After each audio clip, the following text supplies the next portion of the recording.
Good evening and welcome to tonight's meeting of Warrington Borough Council Cabinet on Monday the 8th of February 2021. What we're going to start with is our part one meeting, which is open to the public, and that will be broadcast live and then be available on the council's website. We do also have some part two business tonight, which is confidential, and that will not be publicly broadcast, and we'll move into private session at that point.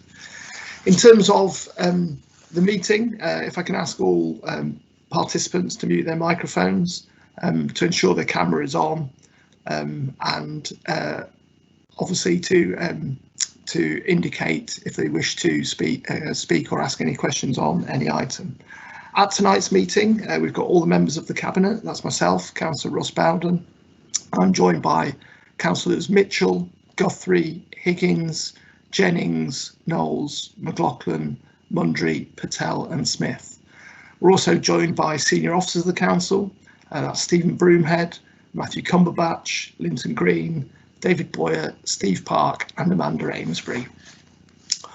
All members of the Cabinet have received copies of tonight's agenda and all the reports to support that agenda pack. We've also received the minutes of the previous meetings. In terms of tonight's meeting, the first item on the agenda is declarations of interest, code of conduct. And this is where members must declare any item on which they have a pecuniary or non-pecuniary interest no later than when that item is discussed. Firstly, tonight I've got potential conflict of interest. I'm a member of the Wire Regeneration joint venture, and as a result I won't be taking part in the meeting for agenda items 11 and 12. Have any other members got any declarations they wish to make? Yes, please, Chair. I'm declaring an interest in items 11 and 12 on the basis that I'm the director of Warrington's Own Buses and also a director of Wire Regeneration. Neither of those are paid positions, but I'll be leaving the meeting at that point, Chair. Okay, thank you, Councillor Mitchell. Any other members? Likewise, Chair, in regards to also being a member on Warrington's Own Buses. Okay, thank you, Councillor Jennings. Any further declaration of interest? And myself, Councillor Bowden, I wish to declare an interest in item 5, which discusses Livewire, and I have a non-pecuniary interest in Livewire. Okay. I shall leave the meeting at the point we discussed the bus depot. I'm a board member of Wire Regeneration, Russ. Thank you. Okay, thank you, Professor Broomhead, for that. I think that's our full set of declarations of interest for tonight's meeting. As a consequence of those declarations, both the chair and the deputy chair of this meeting will not be present for items 11 and 12, and therefore we need somebody to chair the meeting over those two items and also cover the transition from part one to part two. I would propose that Councillor Patel does that. Have I got a seconder for that proposal? Yes, second that, Chair. Okay, is that agreeable? Is that agreeable to all members? Yeah. Yeah. Yeah. Okay, thank you very much.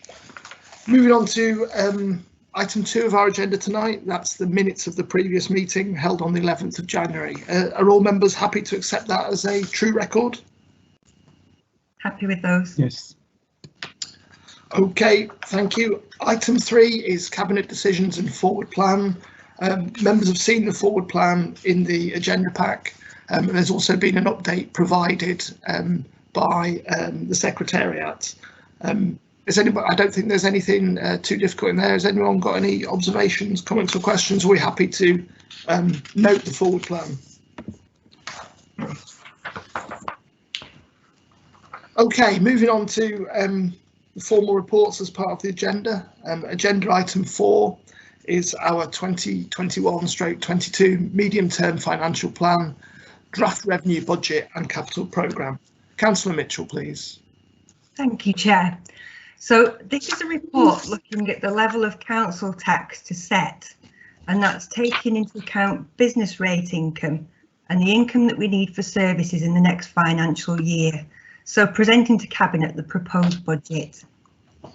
As you can probably imagine, it's been extremely difficult setting a budget this year, and I'd like to sincerely thank everyone who's worked so hard on this. We're now a year into this COVID crisis, and the impact of the disease on families, communities and businesses locally cannot be underestimated. We must continue to pull together through this as a town, and we are well placed to make a good financial recovery when it's safe to do so. One of the difficulties this year has been that we started the year needing to find cuts to balance the budget. Instead of reducing cost, the pandemic's increased our costs at the same time as our income from services we normally provide has dropped because we've shut everything down.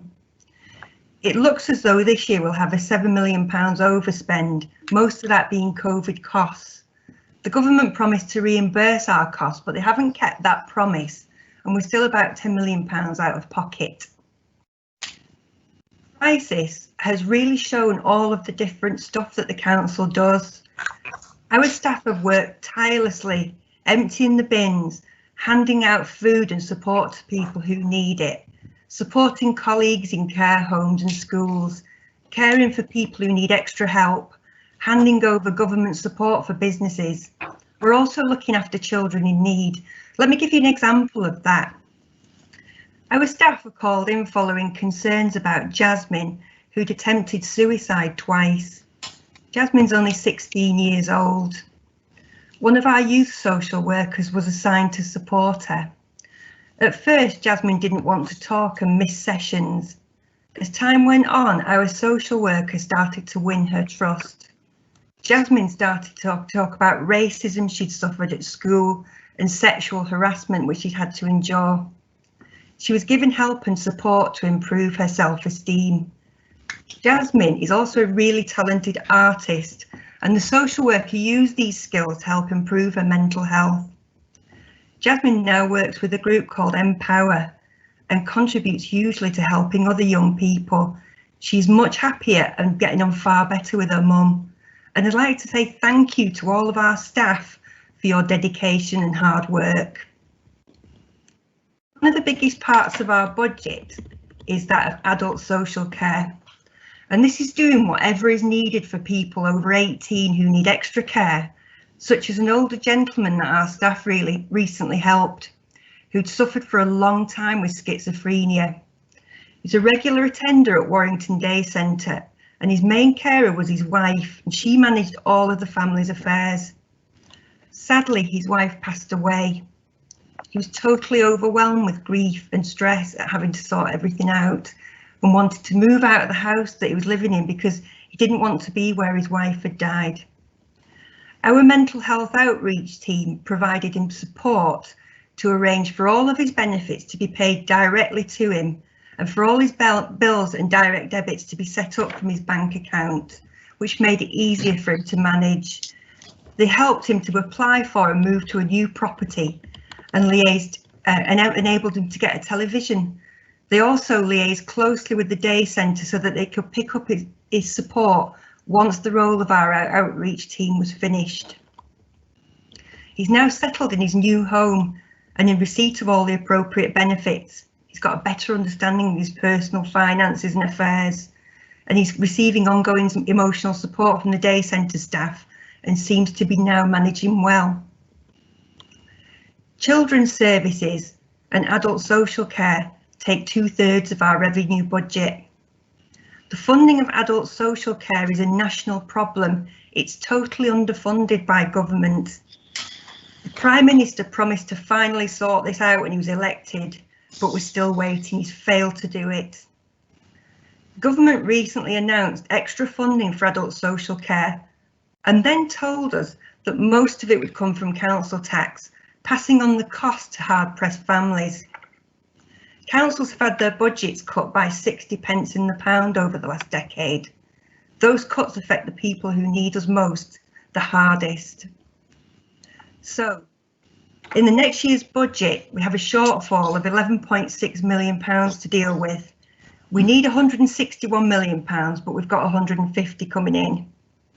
The council's done a lot of work in decreasing the costs of services we provide, and have lost a lot of our staff due to cuts, meaning that everyone has to do more.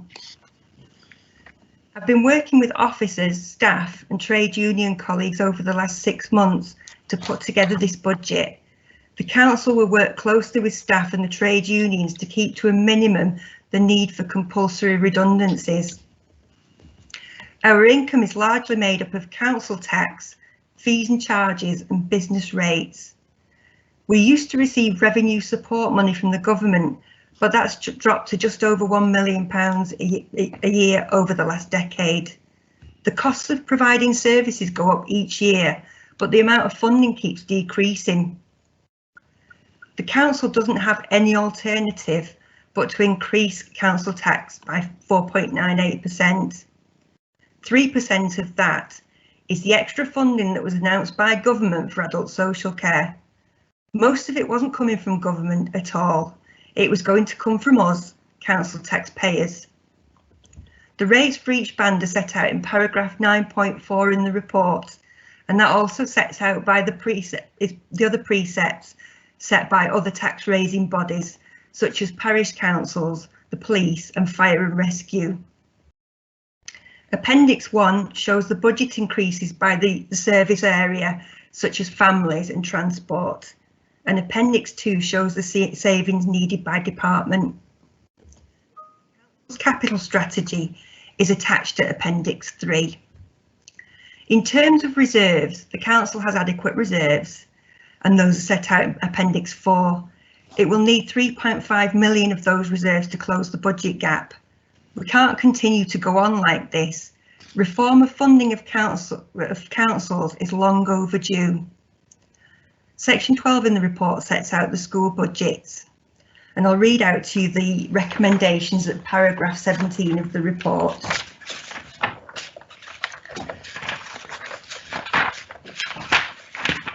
Just bear with me, sorry. So the recommendations are to consider the consultation with the public, partners and business community in setting the 21-22 to 24-25 medium-term financial MTFP and reflect, if any, further changes to the budget proposals should be made for presentation to full council. To propose that council tax be increased by 4.98%. That's the council precept of 1.98% plus the adult social care precept of 3%, setting a Band E council tax of £1,567.67. Propose that the budgeted net expenditure for the financial year 21-22 to be set at £150,177 net of an indicated designated schools grant of £190.198 million, requiring Band D council tax to be increased by 4.98%. To approve the recommendations included in the capital strategy contained in Appendix 3 to this report and refer the capital strategy to full council on March the 1st for approval. To propose that the 2021 to 23-24 capital programme contained in Appendix 3 to this report be approved and recommended to full council on the 1st of March for adoption. To agree the flexible use of capital receipt strategy contained within Appendix 3 of this report and recommend it to full council on the 1st of March for adoption. To consider the Director of Corporate Services judgment on the robustness of the estimates made for the purposes of the budget calculation and the adequacy of the proposed financial reserves. Following this consideration, the Cabinet determines that the estimates are robust for this purpose and that the proposed financial reserves are adequate. To note that all directors and portfolio holders have identified their required savings options to balance the budget in Appendix 2. To note at the Audit and Corporate Governance Committee meeting on the 14th of January, the 2021 tax base was set at 69,027. To confirm that the council tax levels contained in section 9 of this report be incorporated in the formal council tax resolution to be agreed by council at its meeting on the 1st of March. to authorise a Director of Corporate Services, following consultation with the Cabinet Member Corporate Resources, to incorporate the Police and Crime Commissioner and Cheshire Fire and Rescue Precept into the Council Tax Resolution to be recommended to full Council on the 1st of March. And to note that the 21-22 financial settlement announcement date, it is currently known, I'll find that and give it to you, and delegate to the Director of Corporate Services following consultation with myself to incorporate any substantial changes which may arise from the final settlement. It was £66 more than we originally thought, the settlement. So I'll move that recommendation, Chair, and happy to answer any questions. Okay, thank you, Councillor Mitchell, for that comprehensive presentation.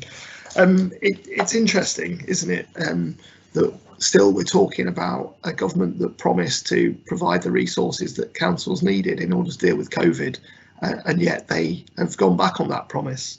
And that's actually the reason for the significant shortfall that we need to make up next year. The other aspect clearly is council tax. I know a lot of residents have concerns over council tax and increases, particularly at a time when, for many of them, you know, they've had a period without any significant increase in their salaries, for example. We need to be absolutely clear, and residents need to make no mistake, why the council tax needs to go up by 4.98%. We've got a government that simply slopey shoulders the responsibility for the national adult social care crisis and expects councils to raise that money and councils to get it directly from their residents through council tax. This is the Conservatives' council tax bombshell. It's not the doing of this council, which has always done its utmost to manage its finances prudently and to only raise council tax as required in order to cover increased costs, for example. And then you go beyond that, and clearly you've talked about the capital strategy. You know, we've got a very strong track record over the last 10 years of using capital investments and generating income for the council to offset government austerity cuts. Again, you know, our Conservative detractors will complain about the debt that the council has taken on, but give us no answers about how they would replace that income, and indeed how they would carry on providing the services of this council. I think at a previous meeting, Councillor Mitchell, you said that would require a rise of something like 40% in council tax in order to make up any kind of shortfall from not having that investment income. And we never hear the response or the answers, whether it's from our Warrington South MP or others. So this is, you know, make no mistake, it's a myth, Tory sound financial management. We see that nationally. You know, we see the way that they've more than doubled the national debt, and all they've got to show for it is the pain and misery of austerity over the last decade. What this council has done is demonstrate sound financial management by a Labour-run council that makes the right decisions and the tough calls in order to carry on providing the services that people need. Have any members got any comments or questions on this report? Going to the chat section, Councillor Knowles, please. Well, you would expect me to have something to say about this, as my portfolio is adult social care. I think without being unduly repetitious about it, I'd like to go back to where Councillor Mitchell started, which was to acknowledge the serious hard work that's gone into managing to put together this budget in these very, very difficult circumstances.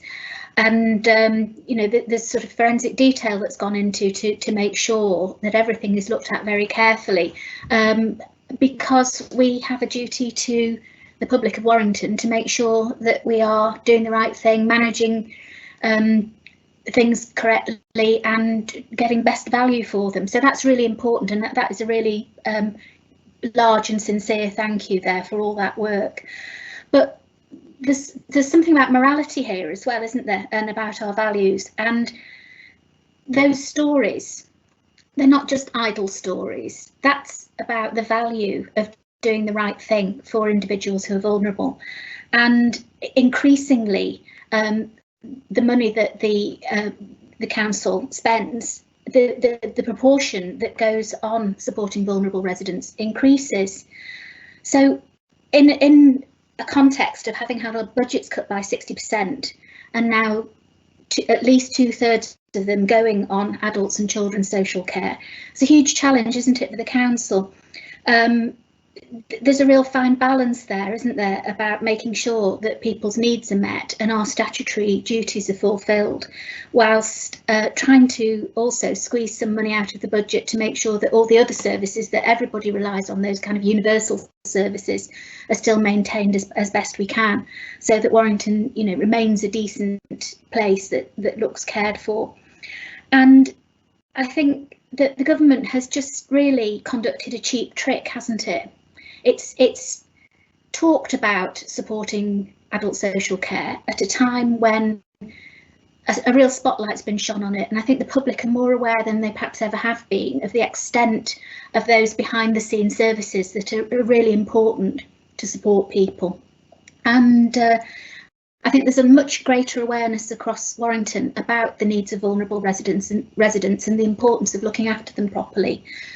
So the government has spoken some fine words about support for those people, and yet it's passported the cost of doing the right thing and conducting ourselves in a moral way onto residents who are already struggling and having a difficult time.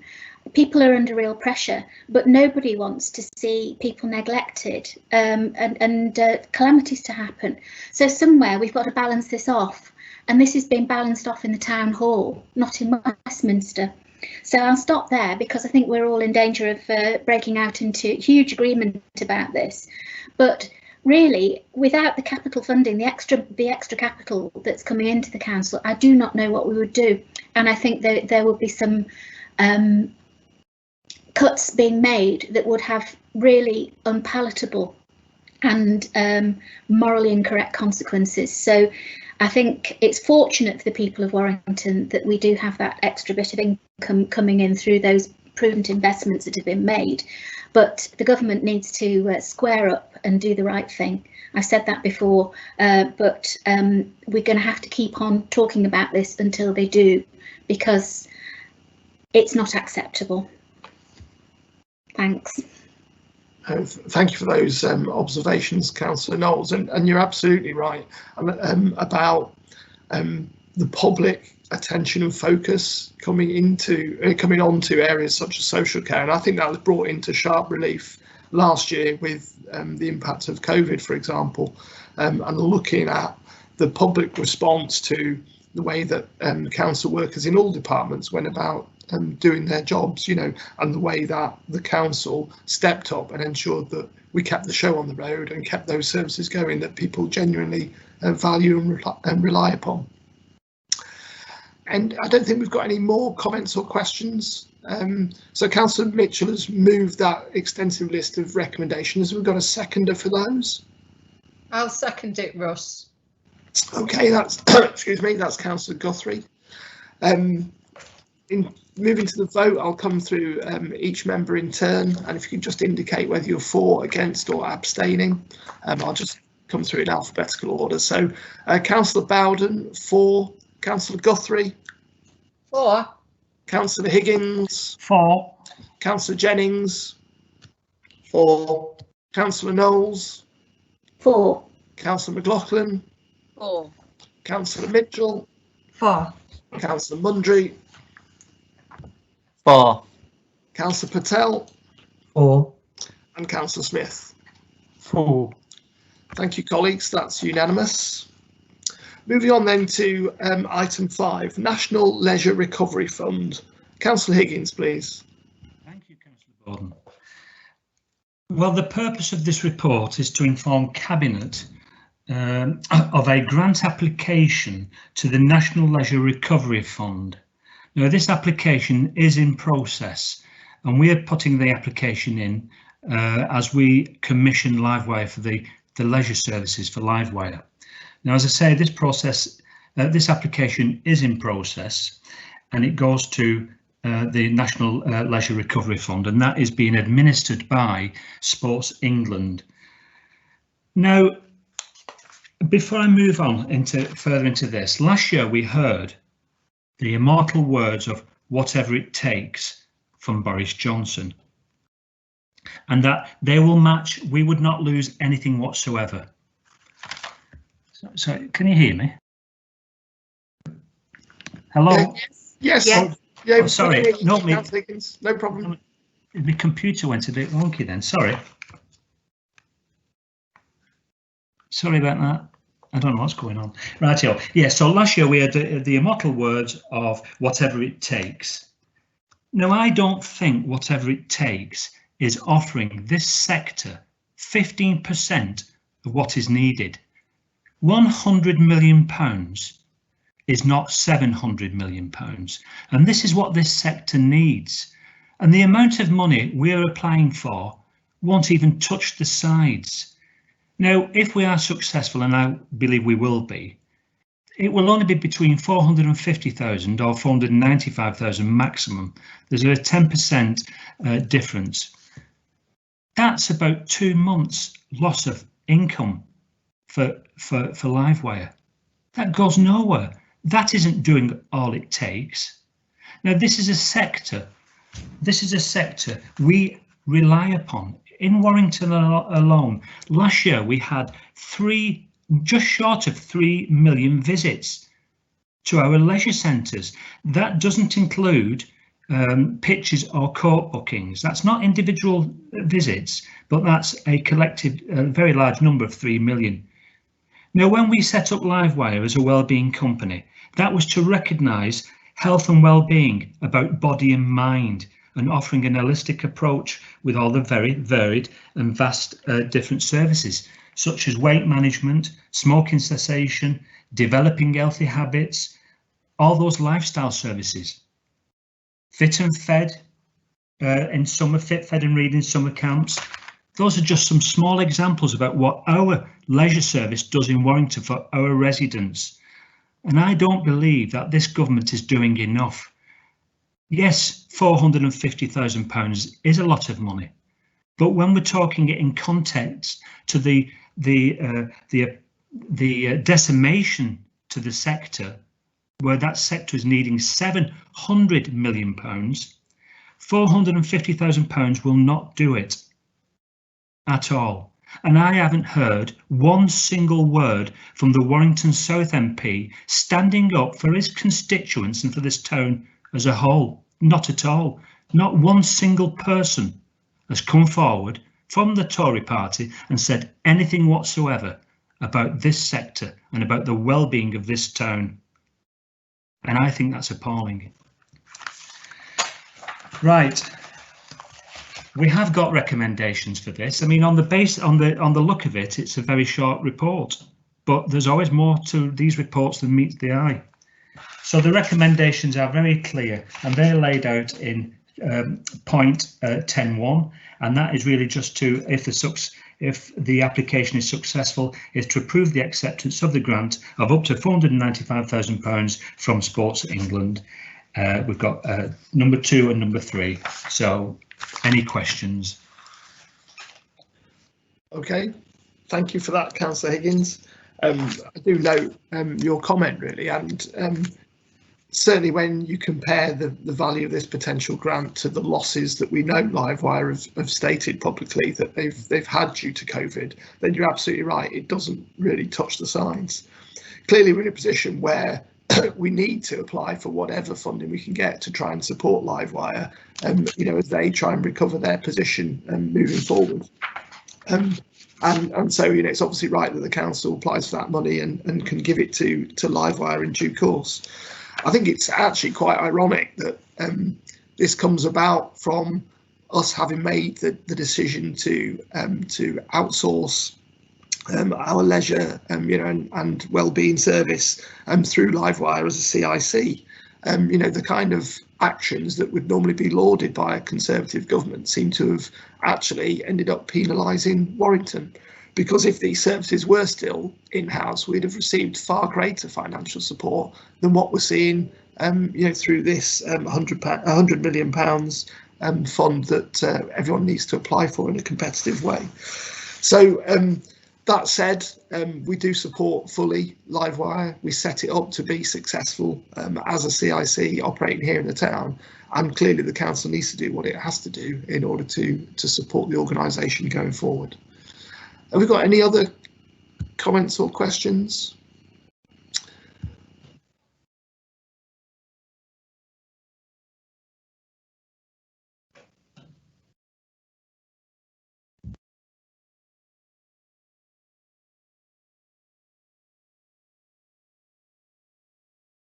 Don't know if Russ has left the room.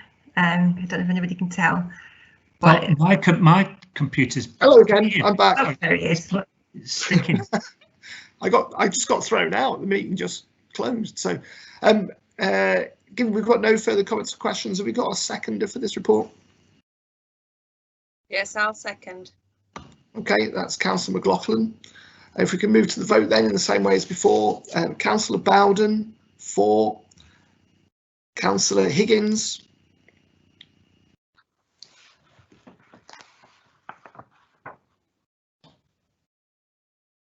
Okay, we've lost Councillor Higgins. Oh, sorry, yes, 4. It's sticking.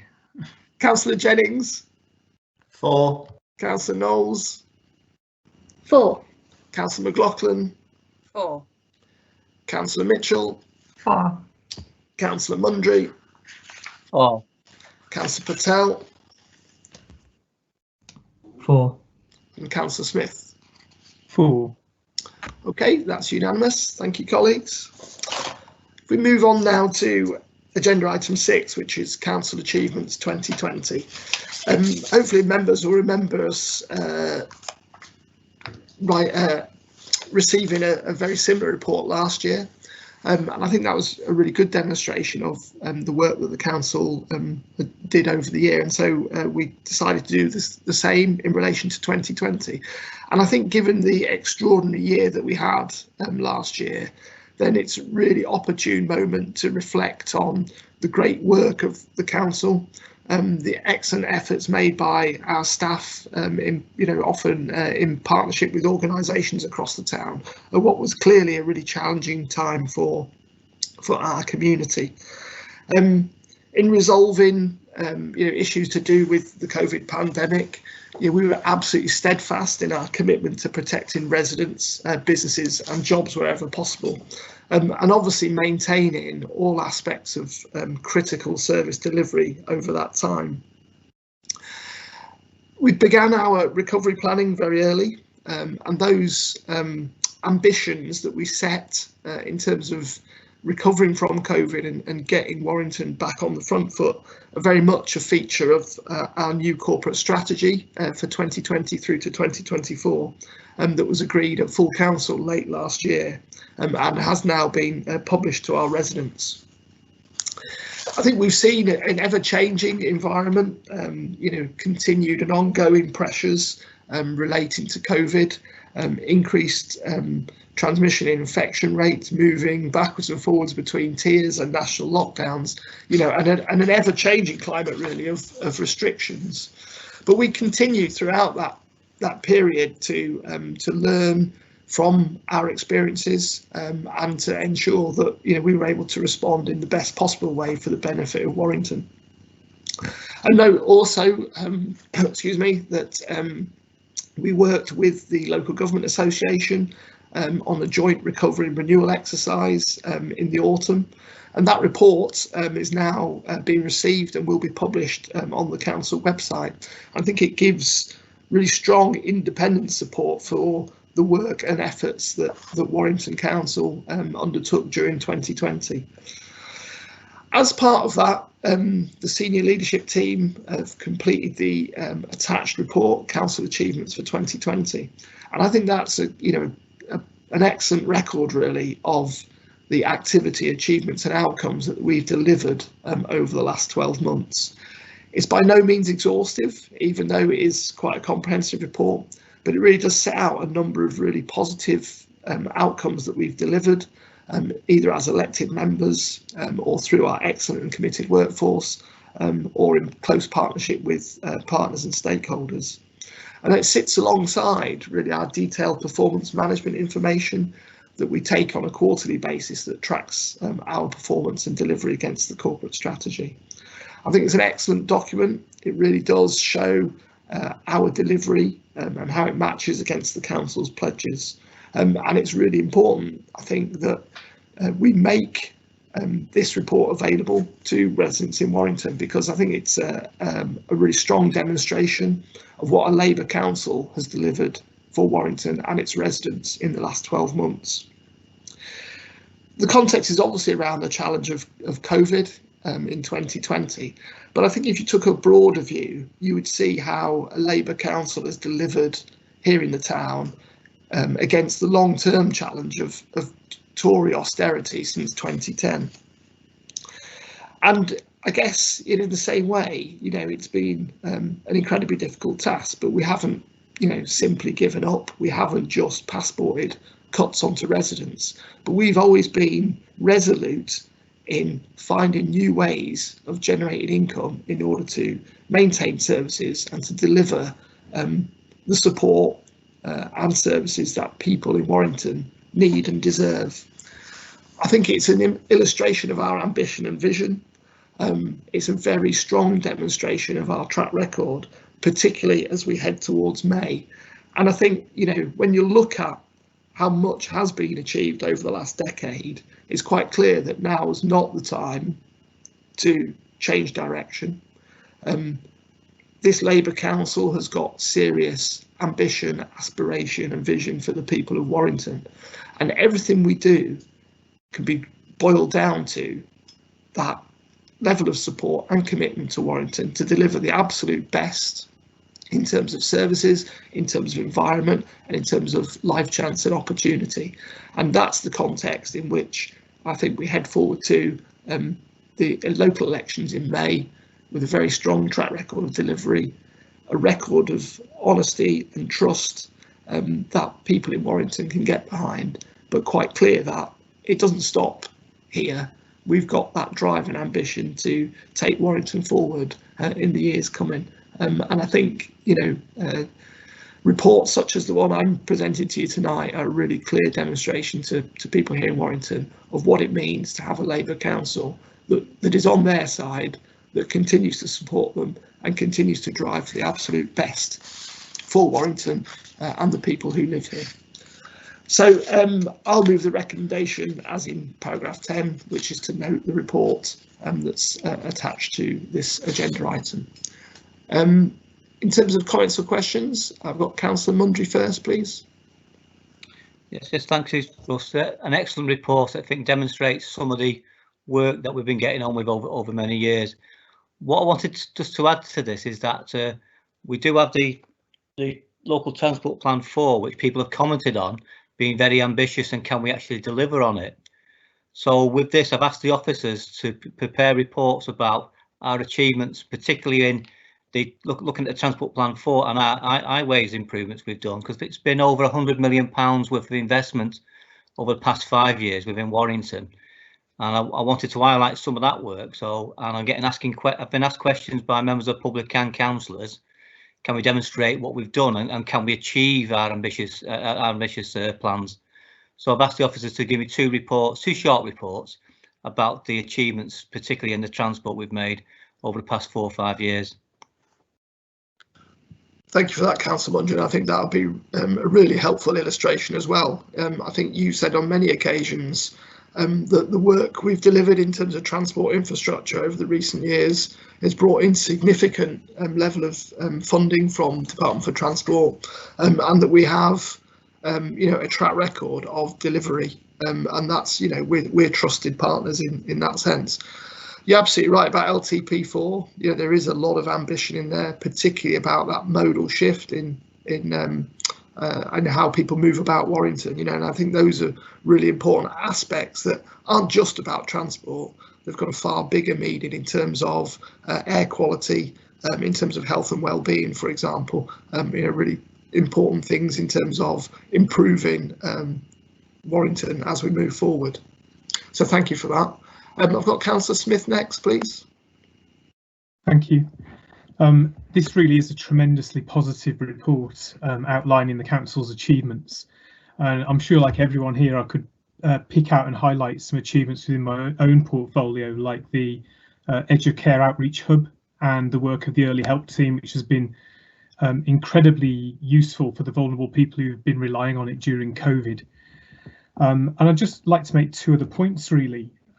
First is similar to one Councillor Bowden was making, that what we really see here is evidence of the innovation and drive that Warrington Borough Council demonstrates to improve and progress.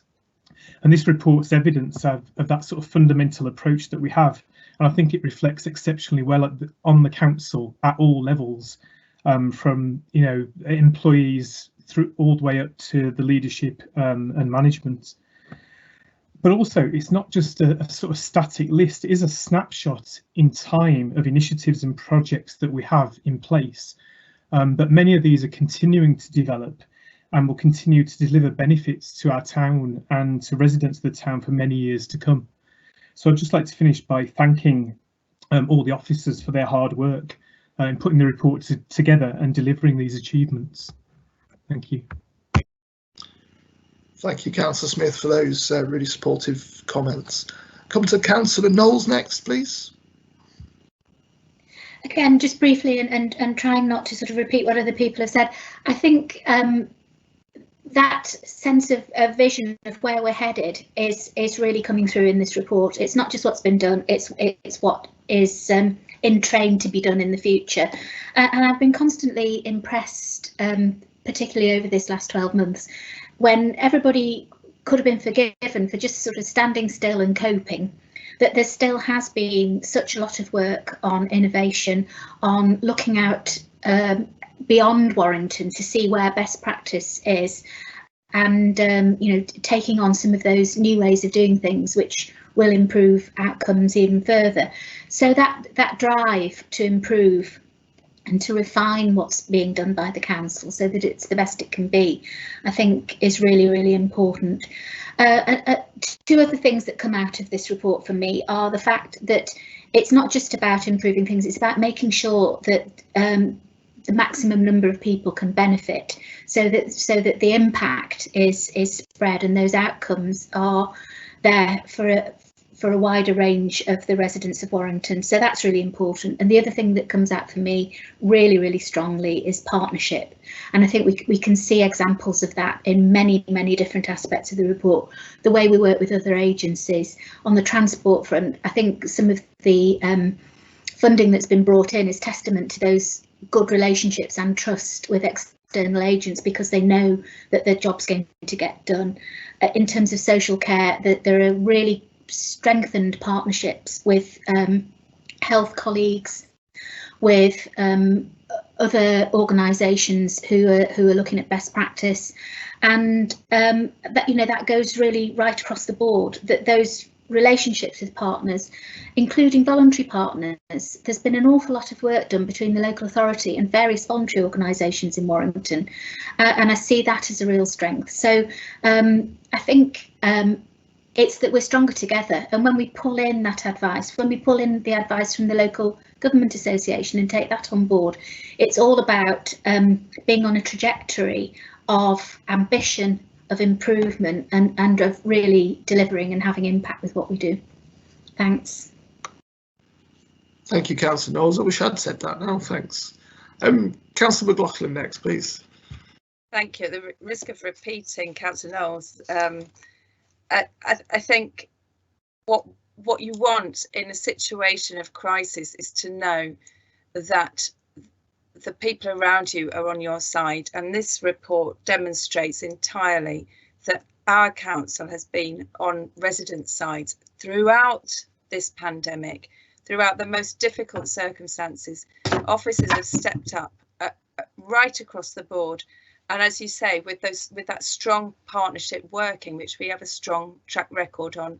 I just want to pick out a couple of things. The Safe and Well service, which stepped up. You know, we have our wellbeing team. They do fantastic work, and as lockdown was announced, they were ready to get those food parcels out to people, to work in partnership with our volunteers, with Warrington Voluntary Action, and they worked their socks off to make sure everybody got the food parcels they needed. And that's just one example. And in homelessness, which I know a lot of people care very much about, you know, not only did we accommodate people suitably in excellent conditions, but we then were able to move people on into new facilities. So we've opened a whole new facility. We've commissioned a whole new facility at Museum Street to make sure we had enough places for the homeless people that we support. And so we've expanded that provision. And of course, in very difficult times, we'd rather not have so many homeless people, but we've been there and stepped up for them. So yes, we have an excellent track record on delivery. We have an excellent track record on partnerships. We stepped up, we remained ambitious, and we will continue to support our residents going forward. Thank you.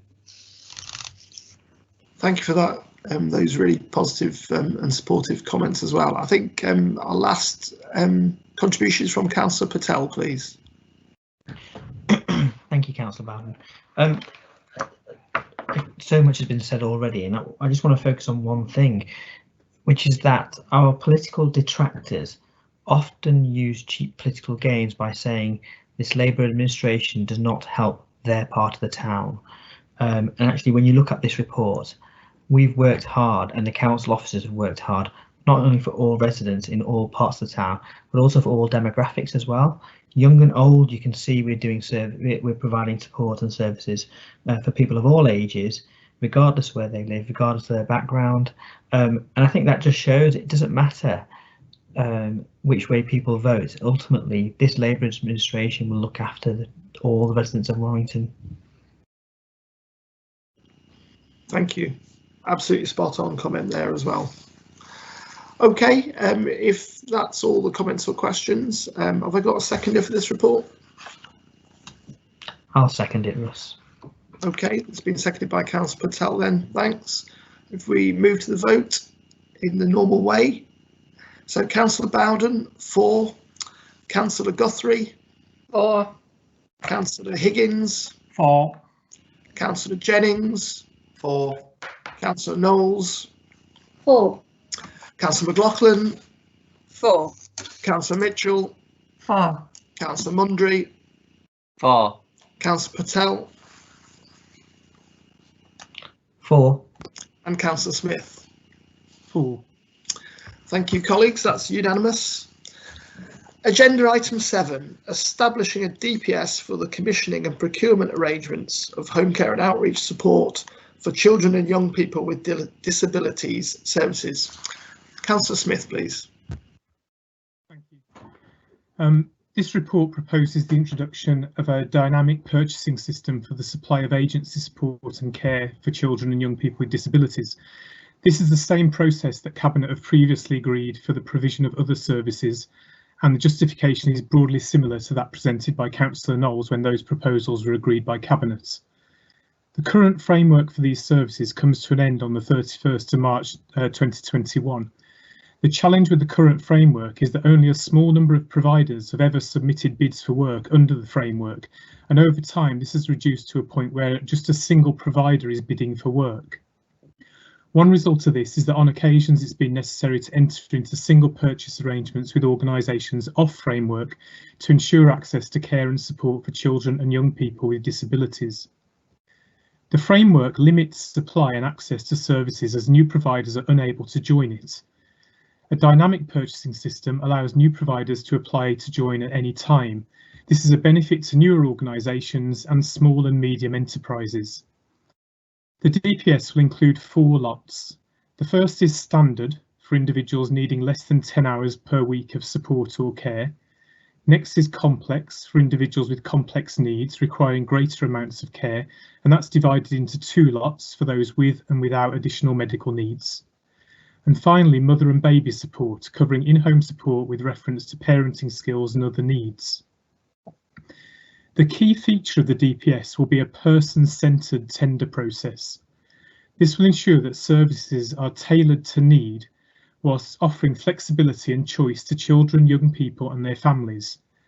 The DPS will offer more personalisation and choice. The person-centred process will ensure value for money by speeding up the process of issuing and awarding contracts and reducing the administrative burden for the council and providers. The DPS will also provide more opportunities for innovation by allowing access to new market entrants.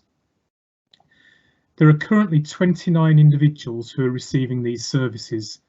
There will be no disruption to the services they receive, and their current provider will continue to provide support from when the framework ends until the DPS begins on the 1st of June. A process has been established to review the existing arrangements and, where appropriate, for example due to a changing need, the person-centred tender process would take place. Warrington Speak Up have been commissioned to undertake a consultation with the current service users to inform the development of the specifications within the DPS starting this month. So in summary, the recommendation that I'll move in paragraph 12 is to authorise officers to establish the DPS for agency support for children and young people with disabilities and delegate the Director of Children's Social Care to award individual contracts under the DPS. Thank you.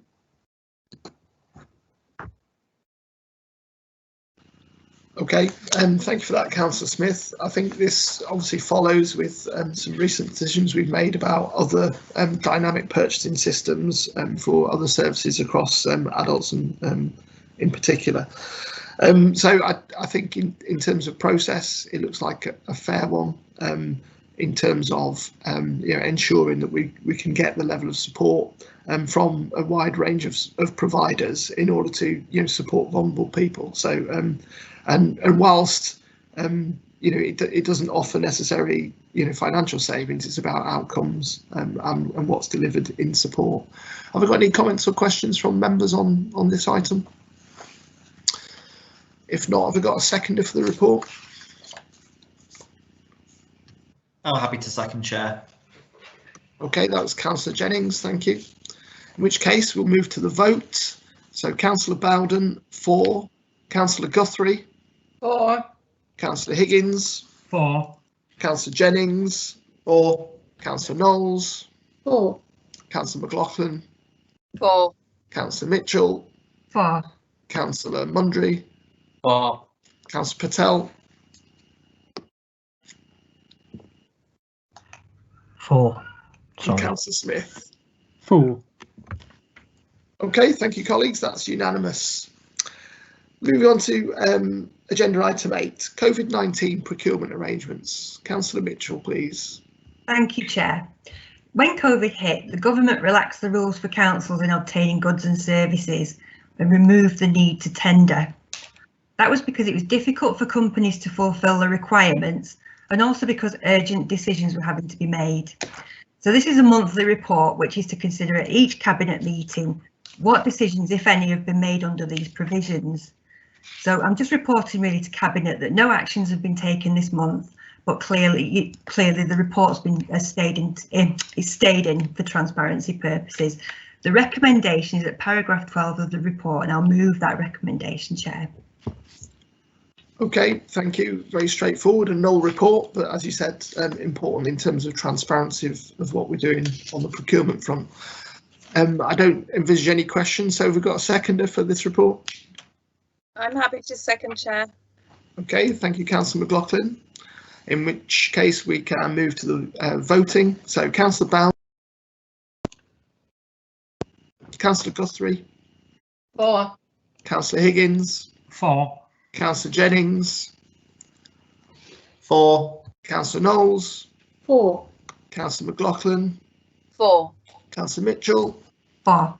Councillor Mundry, 4. Councillor Patel, 4. and Councillor Smith. 4. Okay, thank you, colleagues. That's unanimous. Agenda item 9, year-to-date non-treasury investment performance report. Councillor Mitchell. Thank you, Chair. Warrington is one of the most poorly funded councils in the country. When the Conservatives started to cut council funding a decade ago, they told us to be more commercial and enterprising. For us, as a Labour council, the choice was stark. we could simply pass on conservative cuts to residents, cut services to the bone. But we realised that the people most severely affected by that would be those that rely on us the most: the elderly, the sick, children at risk of harm, our most vulnerable people. The alternative was to find a way of raising income, and this is what we've done, and it raises over £20 million per year out of a total annual revenue budget of £140 million. It's a significant part of our income. That's the money that's left over after we've paid the running costs, interest on borrowing, and any other costs of owning an asset. It's the net figure. Much is made of risk. There is also risk attached to cutting services to vulnerable people. Some of the money that's raised from our investments is put to one side as a reserve in case there are any problems. We choose our investments wisely. Most of our investments are in bricks and mortar, so we have an asset that we can sell if we choose to do so. So we could sell our assets and repay the debt, but we would lose the income that they produce. That's the £20 million. By law, you can't use money from the sale of assets to pay for the day-to-day costs of running services, but you can use the income that you make from renting them out. Our rental agreements are long-term with carefully vetted tenants. We always use our own and external experts to advise us whenever we consider an investment, and we don't look for the highest returns as they tend to be the riskier investments. We keep all of our investments under constant review. Now, COVID's been a very good test, so how have they done? Well, the value of our commercial properties has increased since the pandemic hit. In the last quarter of 2020, we collected 99% of rent on demand. Our advisors reported that the performance of our property investment portfolio has been robust and described rent collection as exceptionally high. We focused a lot of our investments on logistics and food, and they're sectors that have done well. We haven't invested in riskier areas such as shopping centres. We have 15 investment properties. They're all in the northwest, 9 are in Warrington. We have some green investments because we're serious about tackling climate change. Got 2 solar farms. Solar farm in Hull will supply electricity for the council's needs from April 2021, which will save money and ensure that we're using green electricity. Both solar farms are equipped with batteries to maximise the amount of electricity they yield. York Solar Farm is producing electricity, which provides an income for the council. We also have a 50% stake in Together Energy, which, as well as providing an income to pay for services, also employs people locally and is now supplying 100% green energy. The company will also help us to tackle fuel poverty in the town. The company has continued to grow throughout the pandemic. Our investment in Redwood Bank has created jobs locally and has loaned money to small and medium-sized businesses in Warrington and throughout the northwest. It consistently performs to the business plan upon which we made the original investment. Some say councils shouldn't be investing in adopting a commercial approach. Well, I agree. Councils should be funded properly by government and shouldn't have to. Councils are regularly given extra responsibilities by government, but not given enough money to fund them. This isn't about properly funding councils. It's about funding communities, and it's time for the government to put money into those communities, into Warrington, not just for the shiny big ticket projects, but for the services that people value and rely upon day to day, you know, levelling up. There's one final point I'd like to make. Some of the debate coming from people standing in the forthcoming local election has been appalling and personal, and it debases us all. I'm presenting these facts today to try and get a fresh start. Let's debate the important issues and let's discuss them honestly. It's really not enough to say you don't like the council investing. You have to say what you would do about making the budget balance, especially if you're serious about being in control. As I've said, you could sell up, clear the debt, and you wouldn't have to bother about investing. But you've lost £20 million of your income. So unless there's a very good idea that we haven't heard about, that means really severe cuts. And if severe cuts are the way forward, you have to be honest and straight with people about that. People deserve to make a fully informed choice in May. I'll move the recommendation, which is at paragraph 18 in the report, and happy to answer any questions. Thank you for that, Councillor Mitchell. I think we've got a comment from Councillor Guthrie first, please. Sorry, I've switched it on now. I'm okay. I just want to make a comment, really. I mean, in terms of our investments, I mean, yes, we're hoping to make a return on those investments, but it's not just about money. Whether it's our renewable energy programme or our energy company, we've reduced fuel poverty. A report came out last week from the government that says that figures in Warrington have reduced considerably. We're actually the lowest in the northwest at the moment for fuel poverty. So our investments have actually helped our local communities. You know, they've helped our residents to feel comfortable in their own homes. And it just goes to show how our investments help our communities, not just with the income, but also with climate change, which is a big issue on our agenda, and also making people's lives better, because that's what we're here for, to make people's lives better. Thank you. Thank you for those excellent comments. Councillor Knowles. Thank you. I just wanted to say something about risk, because everything has a risk. Some things are very risky, some things have a theoretical and very small risk. I think we've got to be grown up about it. It's easy to sort of bandy about frightening terms like, you know, the council's £1.6 billion in debt, but we have to look at that in a sensible way, because nothing has been done in a sort of cavalier fashion. A lot of advice has been taken, and there are lots of elements of caution built into those investments in terms of headroom, and so I think we've got to be really, really sensible about that, as against the risk of leaving people in dangerous situations, leaving people uncared for, leaving things without the right level of investment in maintenance and keeping things going, which can all stack up to costing a lot of money in the long run. So it's about balancing these things off, and I think we've had a very kind of immature conversation about that going on across the town, where there's been some really quite sort of scary language used that isn't backed up by fact. Now, a council can't take the sort of steps that we've taken without taking prudent external advice. That's legal advice, that's financial advice, and a lot of careful thought and reflection has gone into the investments that have been made. But I think the performance that Councillor Mitchell has just mentioned, in terms of the soundness of those investments and the fact that the things like the rental income has absolutely held up, that 99% recovery of the rental income due is really, really strong and something to be proud of.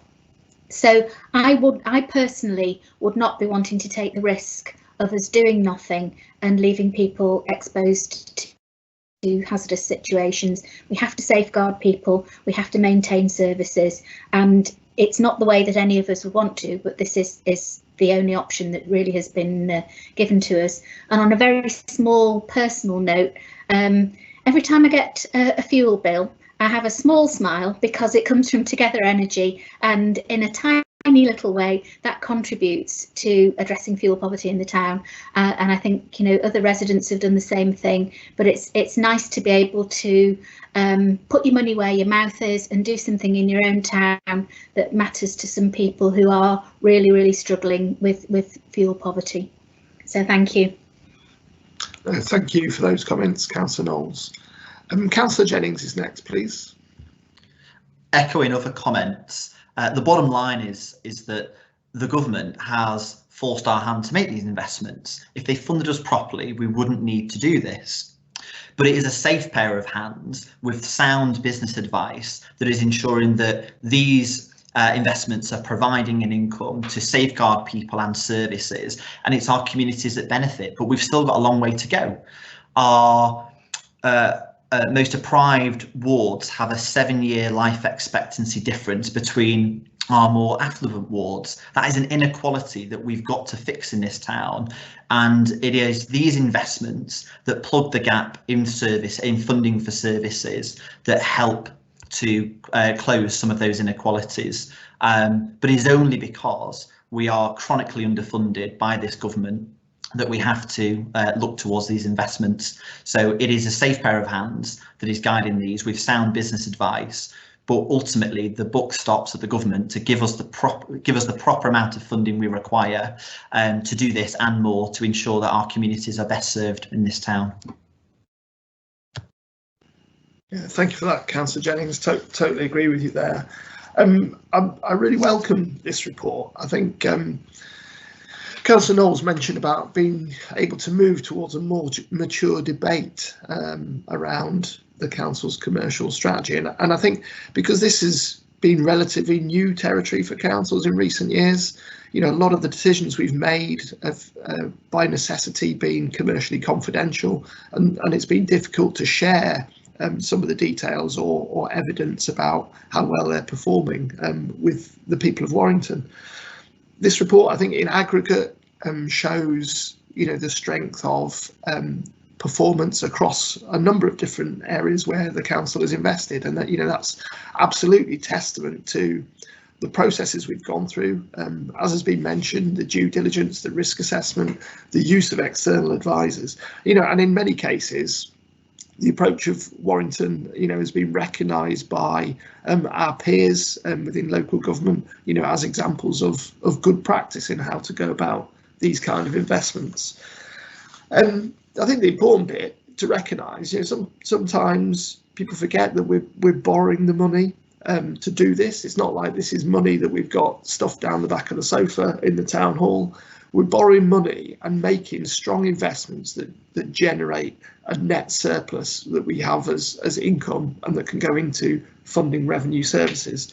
And, you know, the property investment portfolio, a net financial income in the last financial year of around £13 million. That's, you know, effectively like a buy-to-let mortgage where we've paid off the cost of borrowing and then we're generating income on the back of that.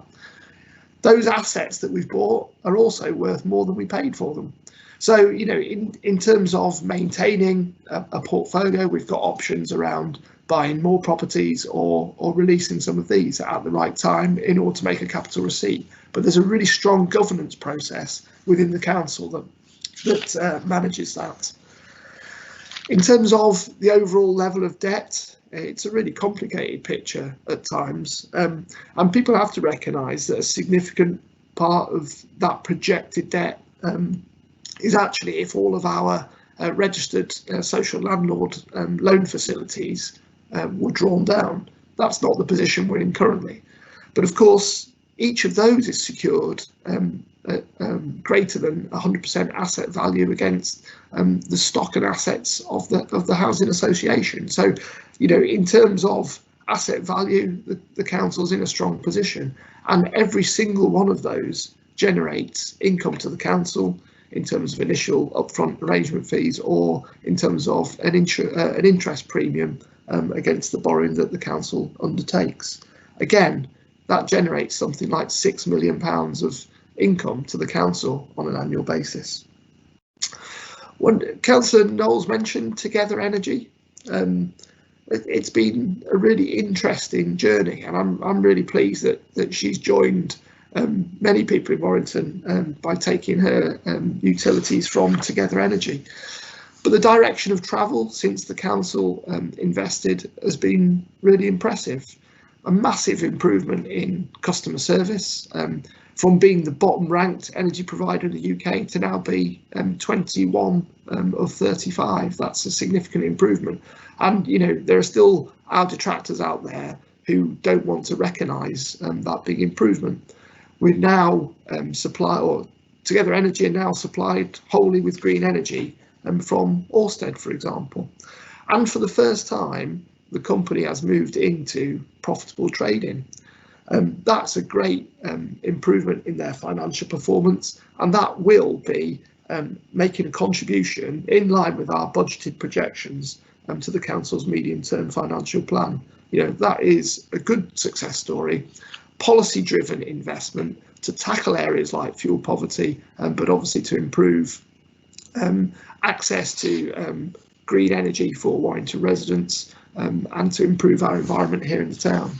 There are many examples across the portfolio. Solar farms, for example, worth considerably in excess of what the council borrowed in order to invest, and they're all driving income.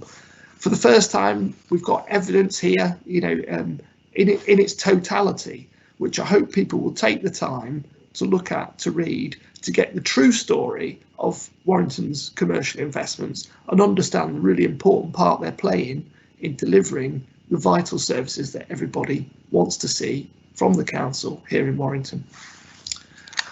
Okay, thank you for that report, Councillor Mitchell. Have we got a seconder? I'll second, Chair. Okay, thank you. That's Councillor McLaughlin. Move to the vote then. Councillor Bowden, 4. Councillor Guthrie. 4. Councillor Higgins. 4. Councillor Jennings. 4. Councillor Knowles. 4. Councillor McLaughlin. 4. Councillor Mitchell. 4. Councillor Mundry. 4. Councillor Patel. 4. And Councillor Smith. 4. Okay, thank you, colleagues. That's unanimous. Moving on to agenda item 10, carriageway and footway surface treatments award of contract. Councillor Mundry, please. It's just thank you, Russ. It's a pretty straightforward report. It's basically, as it says, it's carriage and footway surface treatment award of contract. It's with us because it comes to over the 4-year lifespan. It comes to us just under £1 million worth of funding, and that's why it's with us tonight, because it's over the 250,000 threshold, and it's a 4-year contract, but will be monitored, I think, along its lifespan for quality and if it's delivering towards the contract. So it's not a straightforward 4-year contract. Get on with it. It's a question of we're going to be watching what you're doing, monitoring, and making sure we're getting value for money out the contract and the quality work for us as well. It is going the financial details will be in part 2 item. I think it's item 13. We're going to come to that. With that, it's pretty straightforward to recommend the recommendation on paper on 11.1. And take any questions. Thank you for that. That's short and sweet. Thank you for that presentation. I think I've got Councillor Smith wishing to make a comment. Yep, thank you. Section 3 of this report mentions the Highway Investment Programme, of which this is part. And I thought I'd just mention that from the sort of perspective of a ward member. This is the investment to resurface pavements and roads across the town, and we're not just looking at A roads and B roads, but also the unclassified roads, many of which haven't seen work for quite a few years.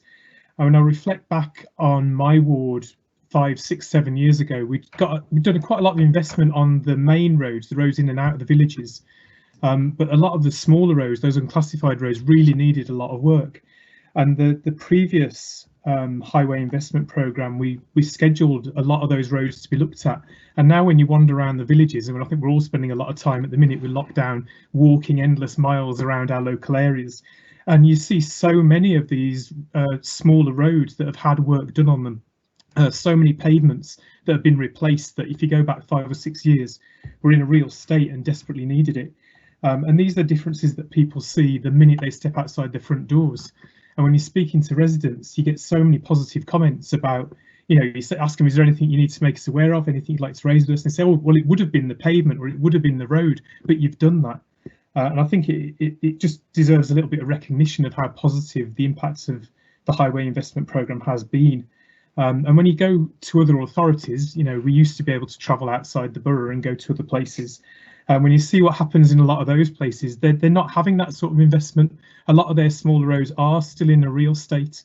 Their pavements are not great. So I think it reflects really well on the work that Warrington Borough Council is doing. Thank you.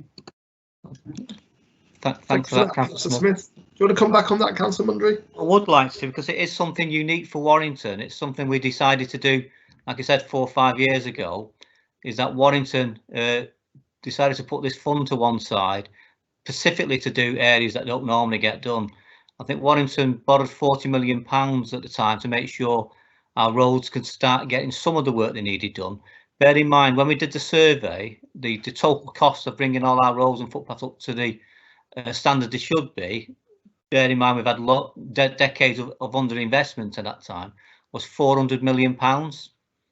We managed to get £40 million and then start to try and do some of it. So we had to be realistic with the what can be achieved, but then we involved, I think all councillors were invited to 2 meetings where we asked them to identify the areas in their wards that they wanted to do in, and then we top slice some of that money, particularly to look at a smaller scheme that wouldn't normally get done. So we're looking at the particular footpaths, what you mentioned, Councillor Smith, the footpaths that wouldn't normally get done.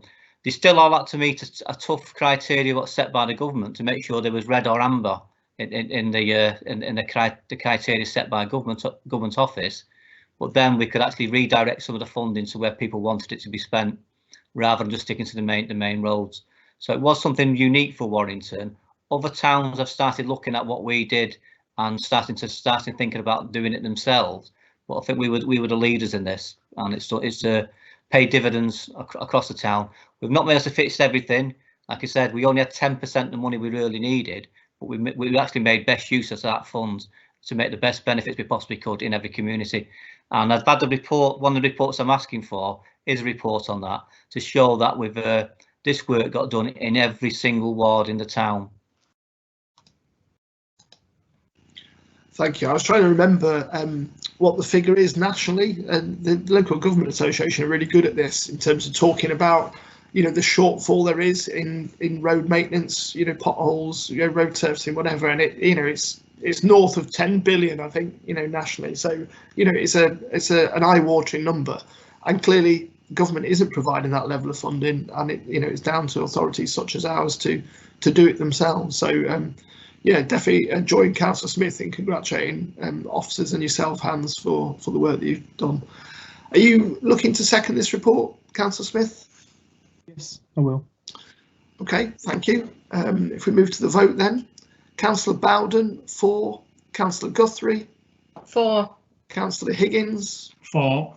Councillor Jennings, 4. Councillor Knowles, 4. Councillor McLaughlin, 4. Councillor Mitchell, 4. Councillor Mundry, 4. Councillor Patel, 4. and Councillor Smith. 4. Okay, thank you, colleagues. That's unanimous. It's at this point, due to my declaration of interest, I'm going to leave the meeting. I'll see you on the other side in part 2.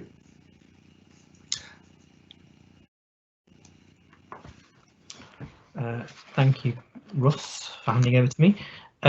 Colleagues, we're now on to agenda item 11, and this is a report by Councillor Hans Mundry. Hans, do you want to go ahead? Yes, sure. Thanks, Chair.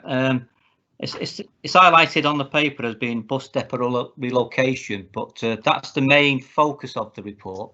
But obviously, there's a lot more to it than that, because obviously, when we relocate the depot from where it is at present, which is in the Southern Gateway, and we're looking at moving it to Dalham Lane as a proposed site for the new depot, it opens up the Southern Gateway, and our plans there is to try and deliver 1,300 new homes, as well as employment and other uses for the heart of the town. This is all brownfield land, which will be helpful for our ambitions to make sure we can use all the brownfield land we possibly can. It's made up of different pieces of land. It's a former Wilderspool ground, the Wharf Industrial Estate, Marshall Gardens, which is public open space, St James Court, there's the office unit, and our Network Warrington bus depot is what will be relocating, and the old car park, and the old road car park, and other adjacent WBC parcels of land. So basically, it's the last piece in this footprint, which we make a larger footprint there, to develop brownfield land, to build new homes and create employment opportunities for the people of Warrington. The relocation of the depot is what the council want to do, and we're going to be moving it to the central trading estate on Dalham Lane. I think some years ago, this was our intention to do that, and then we had to look at where we could remove the depot to. Lots of sites were looked at, a number of sites were looked at, and this is one becomes ideal for Warrington because we actually own the land there, and it fits the criteria of the size of accommodation for the depot itself, which allows for the bus movements, the staff parking, and the bus interchange is very quite close to us. I think we did ask. We was looking for the new depot to be an all-electric depot to actually complement our bid for an all-electric bus town, and was hoping that our Warrington South MP Andy Carter would support that, and hoping he could get the ear of the government to try and get that through. Unfortunately, that was unsuccessful on the first attempt. It's still an ambition for Warrington to become an all-electric bus town, and the depot will be designed in such a way it can be adapted. Unfortunately, it will cost us more because we didn't get the bid in the first time round to adapt it later. But we're making sure that the facilities on that depot will be able to accommodate an all-electric bus fleet sometime in the future. Hopefully, it comes to us. And again, we sort of make our plea to Andy Carter, who's to get the ear of the government and try and support our bid to become an all-electric bus town.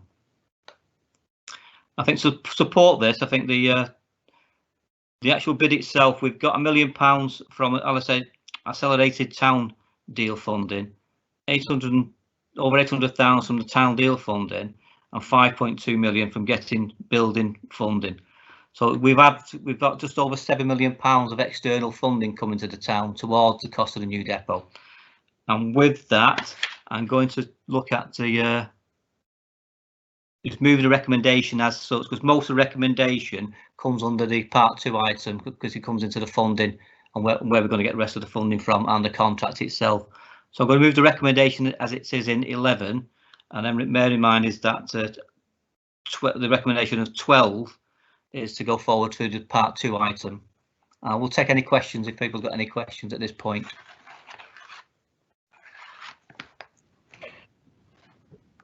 Okay. Councillor McLaughlin. Thank you, Chair. Yes, I just wanted to touch on this as the land's very familiar to me in terms of the Southern Gateway land and what that will mean for the implications for my ward of Latchford West.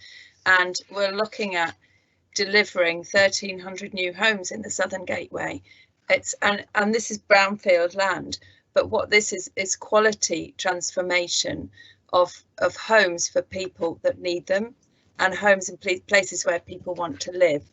So as well as getting a new bus depot, which is really needed, this does open up a lot of opportunities for sensible development, which will get quality housing in places where people need it. And as the lead member for housing, that's incredibly important at the moment.